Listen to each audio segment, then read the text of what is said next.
Good morning. Welcome to IG's early morning call. It's St. Valentine's Day, the 14th of February. Welcome to the next 10 minutes. We'll be taking a look at what's been happening across the markets overnight and what's expected in Europe at the start today, as we are looking for a stronger start to the trading day in half an hour's time. And we have another new all-time record high on the 24-hour markets overnight for the FTSE 100, which is, like the rest of Europe, expected to open up. We've already seen some economic data out today for UK jobs, and it's not looking too bad, although the largest number of strike days seen in the UK last year we've seen in more than 30 years. Later today, we got US CPI, inflation data, and EU GDP for the fourth quarter. And data out overnight shows that the Japanese economy averted recession by the slimmest of margins, although that number out overnight for GDP was weaker than had been expected. Take a look at what's happening in volatility. Yesterday, we saw a drop in volatility, which explained the rise that we'll see in just a moment on the equity markets pretty much around the world. We are now dancing around the lows that we saw yesterday for volatility. And as I said, this is really driving these new highs in London overnight. We've seen a new record high. In fact, let me just tell you that we have just seen another new all-time record high, just a tick or two above where we are. So we're inexorably rising to that 8,000 level, which is just a matter of a handful of points away now from where we are. And this London market continuing to benefit from a lot of the gains that we've seen in expectations for oil prices, for base metals, for a lot of those things that the UK does relatively well on in terms of market cap. Also the fact we've seen weakness for sterling, which helps these FTSE 100 companies. Let's take a look at what's been happening on the continental markets. We are expecting a rise at the start today, although we've got a red candle on the 24-hour markets on the German session. If we were to look at the 30-minute chart, you can see we're above where we were at the close yesterday. I won't go into that, but the bottom line is the same sort of thing bubbling away. In France, yesterday, we saw a new higher high. It was just by a couple of ticks over the highs that we saw intraday on the 3rd of February. So we have now a 28.59% rise from the lows that we had back in October last year. And we're now there at levels not seen since January 2022. So it was something like around about a 13-month high on the French CAC 40. Overnight in Asia, a couple of interesting headlines breaking. One, I think, is for me, one of those. Obviously, we've seen a drop here. This is the Hang Seng Stock Index. We're down by a margin of 0.4%. This market is down after the Hong Kong Monetary Authority have been buying Hong Kong dollars overnight for the first time since November. And this is trying to defend the Hong Kong dollar peg. This is put at strains. And as you can see here, a small drop. But in fact, we saw a rise yesterday. So it is only just easing back into the gains that we saw yesterday. In the Japanese markets, I'll go into the GDP numbers in just a few moments' time, but we've also been hearing about a new governor of the Bank of Japan. And what's been happening there is now the Nikkei 225 is currently on the 24-hour markets down 0.25%. Overnight, in fact, we did actually see a gain on the Nikkei on the cash session today by a margin of 0.2%. And you can see we're well off yesterday's lows when we bounced off that 200-day moving average. And that's what it was that swung to us to a positive session on the cash trading day today on the Nikkei. Although, as I say, we are now currently down. More on the GDP numbers out there in just a few moments' time. I want to look at as well at what's happening with Australia. The Australian markets, again, eking out a gain today, but you can see on the 24-hour markets, we're now trading down just a touch on the session overall. We have been a lot higher than where we are now at 74.40 on the Australian markets. But the broad sweep of things is, as you can see, that we've got these gains coming through in the markets. As I said, more on what's been happening in the Japanese economy in just a few moments' time.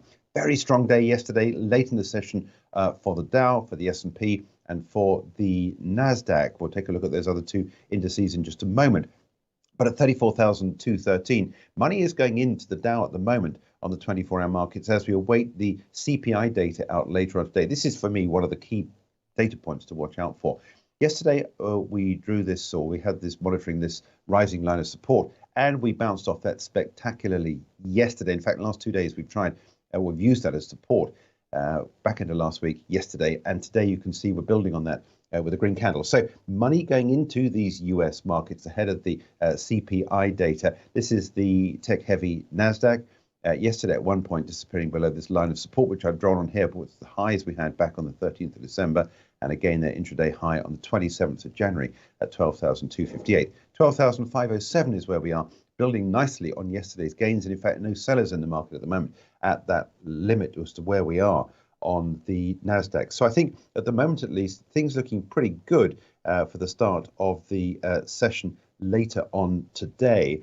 As we look towards that release of the data that we've seen out, or we are going to see out later on today on US inflation, which I think is going to be key. And it will give us a steer on what the Fed is likely to do when it next meets in March for its next interest rate meeting. Let me stay on the charts just to quickly run through what's been happening for the Japanese yen today. This is the dollar strengthening against the Japanese yen. We've seen Japan's fourth quarter GDP growing 0.6% on an annualized basis. The estimates have been for a 2% rise. Now, this dollar is down now today, you can see, against the stronger Japanese yen. All this data means that basically Japan's economy averted recession. It rebounded much less than expected in the fourth quarter. Business investment slumping in Japan, a sign of the challenge that the central bank faces in phasing out its massive stimulus program.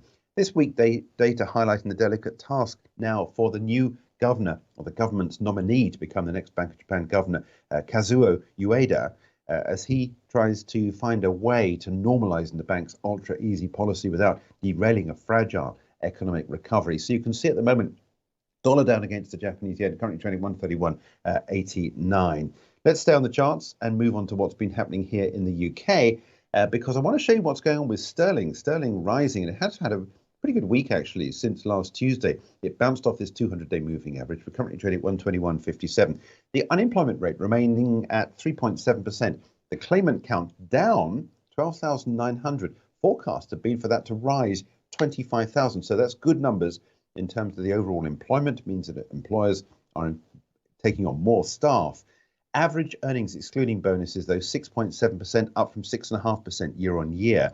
Now, what this to me tells me is that because it's stronger than forecast, it means that there is a concern for the Bank of England that there is wages are rising, not rising as much as inflation, which is still around about 10%. So it means that even at 6.7%, excluding bonuses, people are still suffering from a shrinkage in their overall income against price rises, including bonuses. That's 5.9%, down from 6.5%. But the highest number of days last year lost to strike action for 30 years. So sterling building on the strong gains we saw yesterday against that weaker US dollar. Later on today at 10 o'clock this morning, we get the Eurozone's second estimate of GDP for the fourth quarter. Markets anticipating a 0.1% rise Q on Q. A year-on-year figure of 1.9%. So that is the expectation for the second reading of fourth quarter GDP in the Eurozone. What to show you the euro dollar ahead of that is that yesterday's trade in the euro was up against the US dollar, and we're gaining for a second day today at 107.39. If you're long on this going into this data today for the Eurozone at 10 o'clock this morning, your stop goes underneath this candle down here at around about the 106.50 level. 107.39 is where we are. But do bear in mind, this data is ahead of US CPI, or this trade is ahead of the US CPI data out, which is at 1:30 p.m. today. Let's take a look at what's expected there, because for me, this is the key data of the day. Consumer prices in the States expected to rise 6.3% in January, year on year. That's down from the 6.5% reading we had in December, and may well underscore this idea that the Fed's happy with taking its foot a little bit off the accelerator. Core CPI expected to decelerate to 5.5% growth in January from 5.7% in the previous month. If that comes to pass, then the expectation is that we will see the Fed drive ahead again with another 25 basis point rise in interest rates, which is what the markets are expecting. Let's take a look at the Dixie. This is the dollar basket, falling from the highs that we had back on the 21st of November. You can see a whole series of lower highs. We haven't yet seen lower lows, which indicates obviously clearly we're holding up here for the dollar basket on this daily chart, currently trading at 102.81. If you're short on this, in other words, you'd be long euros as we're talking about. If you're short on this, your stop goes above this falling line of resistance. If we get a far stronger than expected US CPI data out at 130, then obviously we could well end up seeing a challenge this falling line of resistance. And you need to put your stop down around about the 102 level if you go long on dollars going into that data at 130. I think it's just a question of how you read the numbers, but certainly expectations are we're going to see a continuation of this slowdown in inflation in the States. Now, let's move on to take a look at what's been happening with some of the corporates to watch out for. One here in the UK, I think it's worth watching. Very late in the session yesterday, in fact, I think it was just after the close of the markets yesterday, there were some news headlines coming through from Vodafone, which has been confirmed this morning. Let's take a look at the Vodafone chart. It will open at 91.6 pence. Liberty Global, the US telecoms group, has bought a 4.9% stake in Vodafone worth 1.2 billion sterling as it bets on the revival of Vodafone. You can see, talking about revival, big declines we've seen in Vodafone stock since the highs that we had back in May 2021 at 142 pence. So at 91.6, which is where we open this morning, that stock could well see a little bit of a flip up today. The Denver-based Liberty Global joining a host of foreign acquirers that have built positions in Vodafone in the last 12 months. And there is a lot of expectation that I think as a result of this, we could well see some recovery coming through from Vodafone. But the problem is with Vodafone, it's battling against activist campaigns. It's lost its chief executive recently, and its value has fallen, as you can see here, by a third. Liberty Global said it would not seek a board seat and was not considering making an offer to acquire Vodafone after revealing that stake late last night.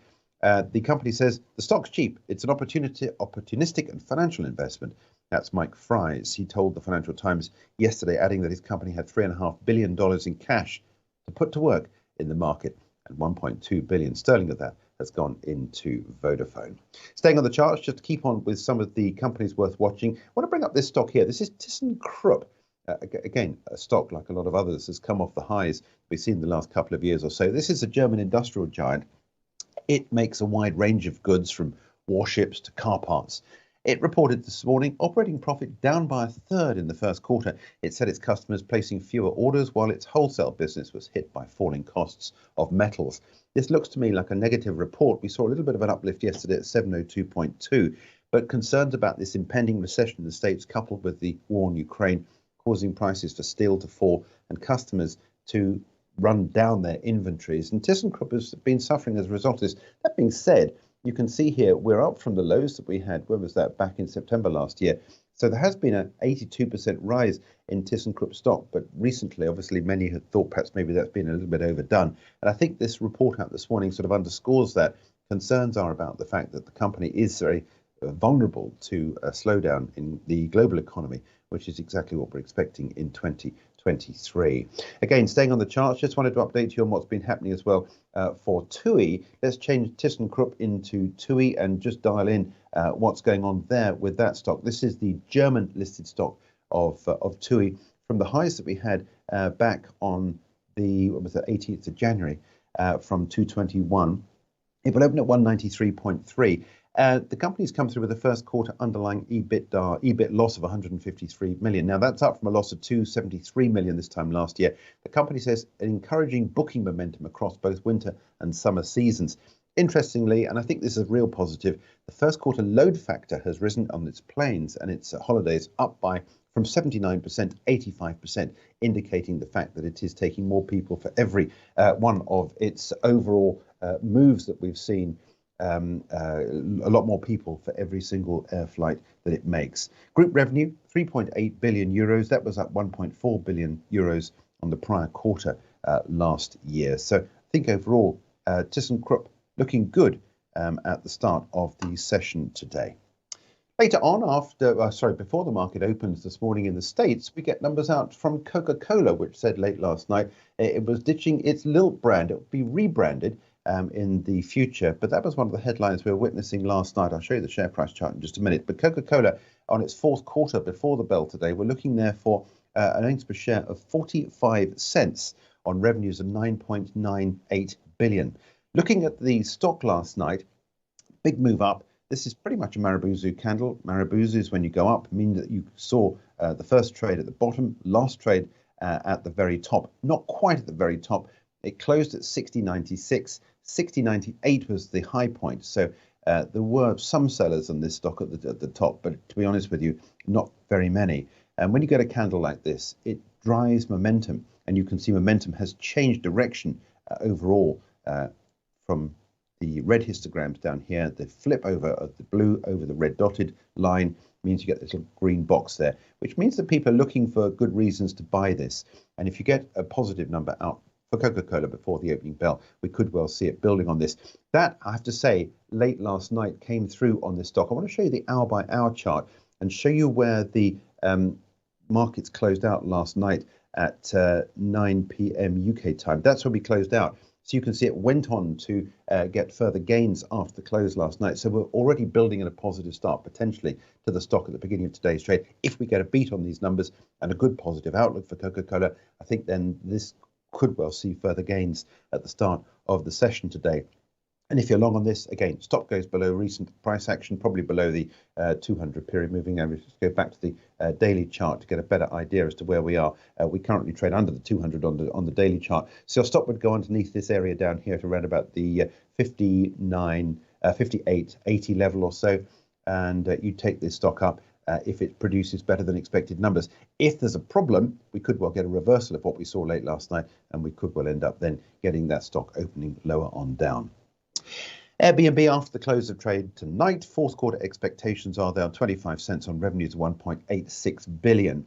Airbnb, I think, is really, when you're looking at this stock, you're looking at another sort of TUI type thing. It responds to people's ambitions to go away on holiday and stay in short-term stays. Airbnb has been benefiting from the lows we had back in December last year. Stock was very strong going into the close of last night's session, bouncing off the 200-day moving average at 116.56. If you get a good number out from Airbnb tonight, both Airbnb, I should say, and Coca-Cola are both all session stocks. It means you can trade this when the companies report earnings, and that reports after the bell this evening. Let me just leave you with a couple more charts. I wanted to talk about spot gold. If for no other reason other than yesterday we saw a new 5-week low for the price of gold, then comes a little bit of a bounce. It's nothing much. Trend, I think, is still on the way down. We're 18.59. If you're short on this, your price target remains 18.33, which was this area down here where it was initially resistance and now support. And you get a break of that, then there's not much stopping you all the way then down to 17.29. But that would pass below the 200-day moving average, which would might form a little bit of support. But you can see the MACD. I think people are really looking for an opportunity to sell gold. Let's look at what's happening in platinum. This is the only other area of the precious metals market I really wanted to highlight. In the last couple of days, we've been down below the 200-day moving average, but yesterday's gains took us up to 9.58. Oil is not doing too badly. I think those that are long on oil, obviously doing well at the moment. It's been a pretty good run up from the lows that we had back on the 9th of February. How much higher these things go remains to be seen. But I think if we do get more evidence that, for example, the US, if it does see an uptick in inflation, the likelihood is we're going to get a further deterioration in growth. And this, I think, is really the biggest worry for the markets at the moment, is if we do get the US and other economies going into, or even beginning to sort of look like they could well go into recession, could be a little bit of a problem for the price of oil. But at the moment, at least, we're up at 85.87. That's it. We are back at 10:30 with Charting the Markets. Do watch out for ThyssenKrupp at the start of today's trade, which I think could be a negative swing to its stock this morning. It's not a trade recommendation, it's just a view on how things lie at the moment. But potentially we could well get a little bit of an uptick for Vodafone on news that Liberty Global has bought a 4.9% stake in the business.